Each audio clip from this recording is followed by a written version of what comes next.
Galicia, a nosa terra, ten unha longa historia relacionada co cine. Historia que se iniciou alá por 1916 con Miss Ledilla, de Xosé Gil. Outros cineastas destacados destes anos foron José Signo, pero sobre todo cabe destacar o ourensán Carlos Velo, o maior representante do cine galego de por guerra. Porén, o primeiro festival de cine do noso país non nacería ata 1984, ano no que xorden as primeiras xornadas de cine e vídeo de Galicia, no Carballiño, dirixidas por Miguel Anxo Fernández, un dos máis incansables divulgadores das creacións galegas. As xornadas de cine e vídeo en Galicia naceron porque estábamos a mediados dos anos 80 e o audiovisual galego necesitaba dun punto de encontro, un punto de reflexión onde poder debatir e convivir.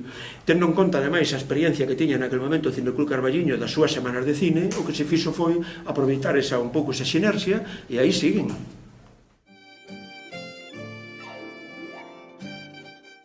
Pois sí, efectivamente, claro que tivemos subvención. Unha actividade deste tipo non se pode facer se non hai diñeiro público. En aquel momento tivemos dous tipos de axudas. Bueno, diríamos tres. Unha primeira, unha institucional da Xunta de Galicia, naquel momento, que era que un pouco coordinaba a política audiovisual. Despois, outra axuda de tipo municipal, porque en aquel momento o Cineclub Carballiño era activo na vila e, por lo tanto, facilitaba de alguna forma oferta cultural, e esta era unha delas. E despois tiñamos tamén unha pequena axuda económica por parte de empresarios e comerciantes da vila que querían axudar. Con estas axudas, así era posible sacalas, se non sería imposible.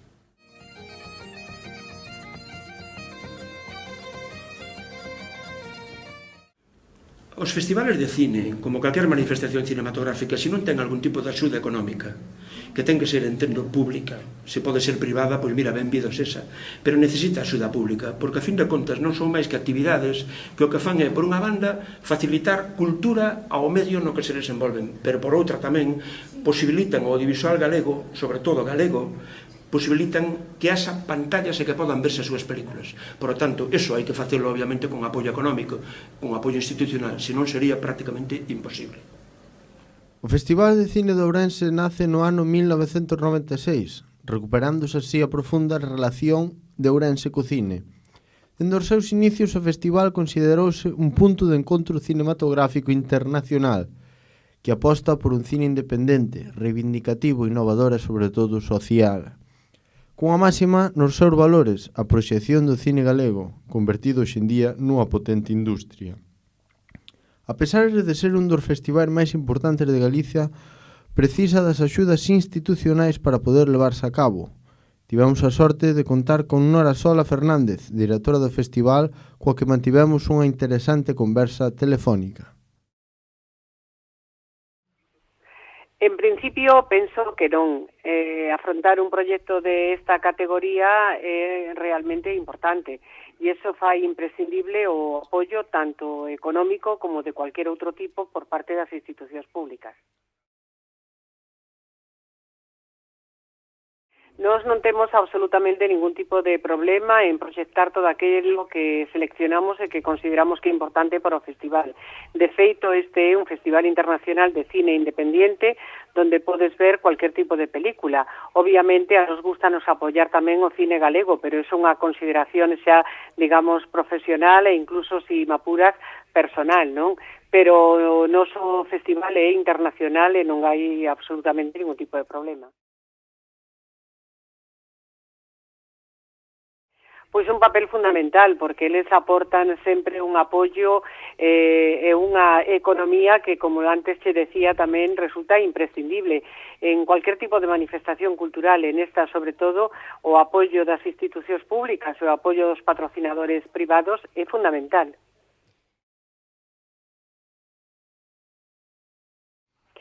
Bueno, sendo unha manifestación cultural, se queres facer un proxecto de envergadura, é imprescindible o apoio, como antes te decía, e sobre todo imprescindible as aportacións económicas, sexa a través de convenios, de subvencións, de patrocinios ou como que iramos considerar.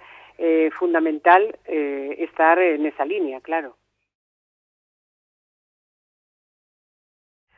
Pois o que aporta, sobre todo, é unha plataforma importante para dar a conocer todo o que se fai no audiovisual galego, pero tamén para transmitilo a nivel nacional e internacional. Cualquera obra que se proyecte no Festival de Cine Internacional de Ourense ten unha repercusión mediática importante e de aí pode chegar a conseguir ou a cadar algún premio importante e tamén poder proyectarse en outros festivais ou a cadar o mellor distribución. É fundamental, aporta muitísimo, porque todo o que se move alrededor do cine galego ten que estar presente no Festival de Cine de Ourense. Bueno, todos os anos ten habido axudas dende as institucións e tamén a nivel privado de empresas que apostan por este tipo de manifestacións culturais. O que pasa é que é verdad que o tempo da crisis afectou a este sector como o resto do noso país, pero sempre están aí respondendo. O segundo festival ao que nos referimos é o Festival Cine Europa, un festival internacional do cinema que nace en Compostela, o 1 de novembro de 1987, a raíz dunhas xornadas do Camiño de Santiago, nas que se decideu facer un apartado específico para cinema, e a partir de aí foi medrando e evoluindo. Naceu organizado polo Concello de Santiago de Compostela, que segue sendo o principal organizador do evento. Cine Europa é unha mostra de todo o cinema de calidade que podemos ver cada ano en todo o mundo. Respecto ás subvencións, Cine Europa é un festival público, xa que está organizado polo Concello de Santiago. Conta principalmente cunha achega do Consorcio de Santiago e a colaboración de outras entidades que ceden as súas salas para as proxeccións. Ademais, ten unha subvención do ICAA, do Ministerio de Cultura, e en algunhas edicións tamén subvención de Agadic. A isto súmanse colaboracións puntuais que poden ser económicas ou de achegue de programación, como a da Cidade de Cultura, Goethe Institut, Instituto Mexicano de Cinematografía ou Instituto Camões. A isto xuntanse colaboracións de empresas privadas que, por exemplo, nesta edición son de Pousadas de Compostela, Viajes Santiago e Autos Raima. En 2015 celébrase a 24ª edición desde o Vernes 6 ao domingo 29 de novembro, onde se proxectarán durante estos 250 películas de diferentes países. Falaremos agora do Festival de Cannes, que nace en 2004 por iniciativa da Asociación Arela, de O Porriño, que nos quixeron parodiar o Festival de Cannes de Francia, facendo que o seu fose alternativo e divertido. Conseguen destacar na súa primeira edición con tan só a axuda desinteresada de empresas locais. Nace así en Galicia un festival distinto ao resto dos que se viron ata a época. O festival céntrase principalmente nas curtametraxes, porén, dende a súa cuarta edición conta tamén cunha sección de videoclips, proxección de largometraxes e documentais. Tras todos estes anos, foron moitos os personaxes do audiovisual galego e español os que se deixaron ver por este festival. Entre todos os nomes, cabería destacar a Isabel Coixet, Luis Tosar, Mabel Rivera, María Pujalte, José Sacristán, Lucía Echevarría, Suso de Toro, o Gran Wyoming e Antonio Durán Morris, entre outros. Ao igual que o Festival de Cine de Ourense, organízanse actividades paralelas, como concertos ou festas temáticas. O festival vese beneficiado das axudas da Agadic, Xunta de Galicia, Ministerio de Cultura, Deputación de Pontevedra, Fundación Ergae e o Concello do Porriño, así como de patrocinadores privados entre os que cabe destacar a cadea galega de supermercados Gadis ou a cerveceira Mau, ao que se lle xuntan pequenas empresas locais do Porriño. Para rematar esta reportaxe vamos falar dun certame que nace este ano, o Festival Novos Cinemas, en Pontevedra.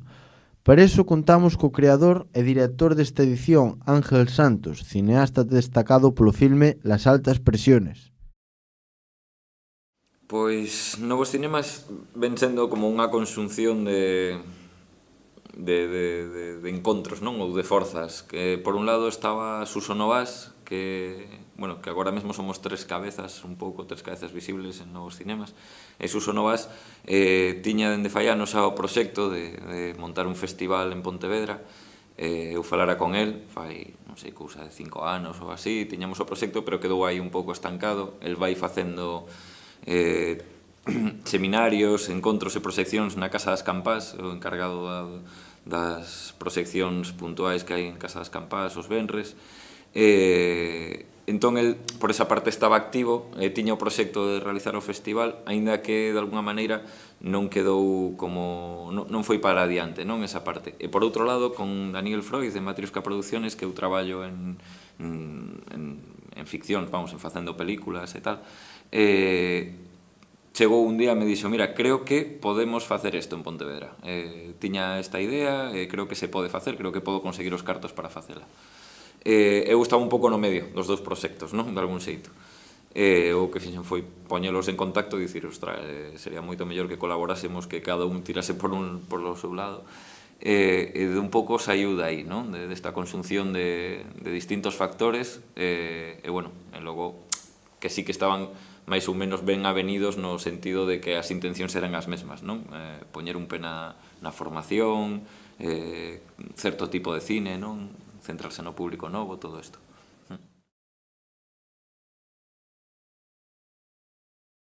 Subvencións de parte da Xunta ou do Ministerio, aínda non, porque, polo que teño entendido, creo que tes que ter 3 edicións, polo menos, para poder optar a subvencións. Claro, nos estamos nacendo, pero sí que o festival é posible agora mesmo, ou foi posible esta edición 0 que fixemos estes días, gracias ao apoio do Concello, que é o principal financiador do proxecto, e da Universidade, non? En menor medida, pero, vamos, son as dúas institucións que están apoiando o festival, bueno, facendo que sexa posible, sen elas non. Logo hai pequenas inversións privadas, pero como máis simbólicas de algún xeito, pero sí, moitos patrocinios individuais. Bueno, dificultades, a verdade é que non percibo que houvese ninguna máis aló das correntes, non? O sea, o que fixemos foi plantexar moi claramente que tipo de proxecto queríamos ou en que tipo de proxecto creíamos, plantexarlle ás institucións que para nós era un proxecto moi claramente enfocado a longo prazo, non algo de queremos facer agora un festival e a ver que sucede, non? Senón que queríamos instaurar unha maneira de ver o cinema e de relacionarse coa cidade e que eso probablemente tardaría anos en consolidarse, non? Esa é a nosa aposta, que é un festival de longo percorrido. Entón, as dificultades son as lóxicas neste tipo de cousas, non? Conseguir tempos, acordos, realizar estrategias, dosiers e demais para comunicar o proxecto.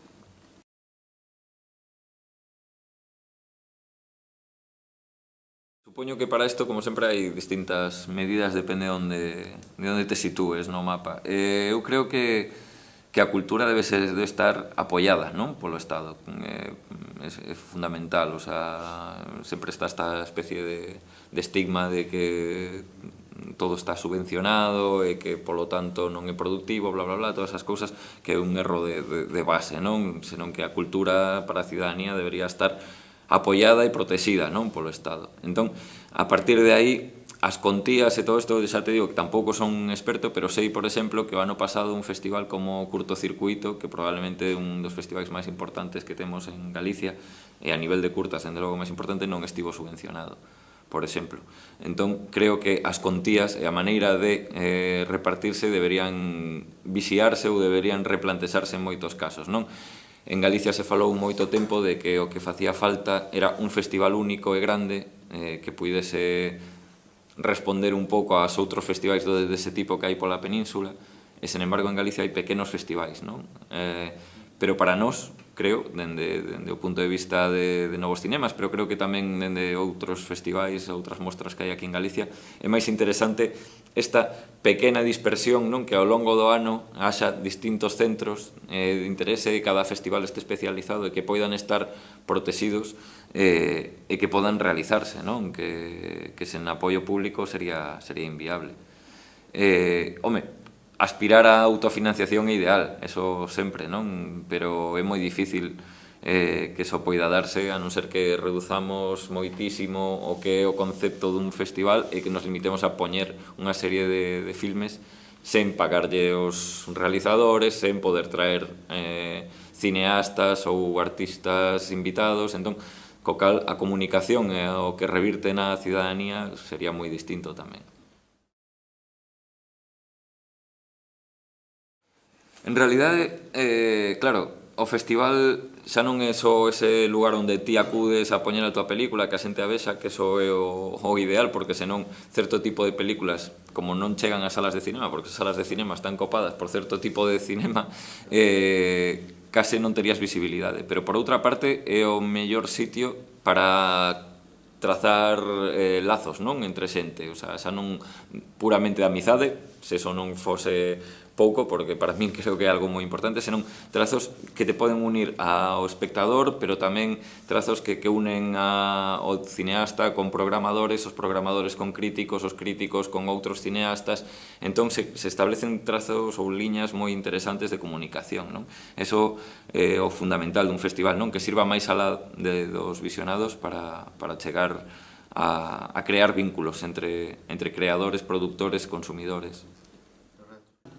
Un resumo de todos os datos aportados neste reportaxe sería decir que, a pesar dos tempos que corren, hai xente que segue apostando por este tipo de eventos. Eventos os cales aportan moito ao noso cine. Polo que temos a inmensa sorte de que festivais como Novos Cinemas e moitos outros que quedan por xurdir seguro que veñen para quedarse, o que significa que hai futuro.